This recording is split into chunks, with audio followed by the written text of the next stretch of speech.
Everybody in the world is asking the same question. How do I get people to do what I want them to do? All managers, all supervisors, all parents, all spouses ask that question. How do I get other people to do what I want them to do? Well, the answer is fairly simple. You need to follow what I call the cooperation principle. It says to the degree that you give others what they need, they will give you what you need. I'm sure you've heard that before. You can take courses on motivation, persuasion, salesmanship, supervision, management. Take all the courses. You can even get a master's degree, a doctor's degree. But I'll tell you from teaching those things for years, almost everything you learn will boil down to some fancy variation of that sentence. Give people what they need, get back the cooperation you need. Now that's fairly simple if you understand the principle, and most people don't. There are two implications you must understand. The first one, if you have to give them what they need, that presumes you know what they need.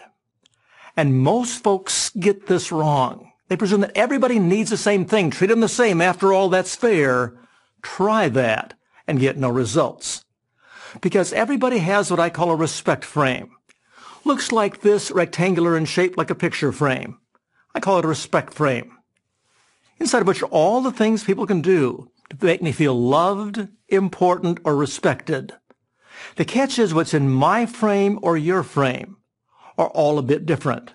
And the most natural thing to do when I want cooperation is draw from my frame unconsciously. May not fall within their frame. Thereby no sense of respect, importance, or cooperation.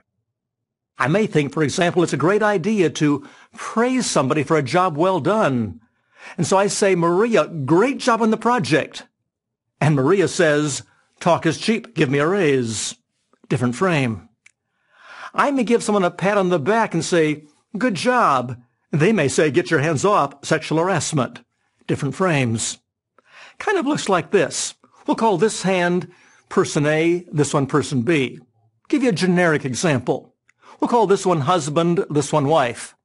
And the wife says, I don't feel loved.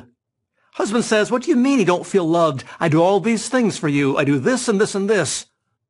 But I don't feel loved. I do all these things for you, honey. I don't feel loved. It's quite possible for one person to love another and the other one to feel absolutely nothing. What's probably happening? Indeed, he does some nice things for her, none of which fall within her frame. Thereby no sense of love, importance, respect.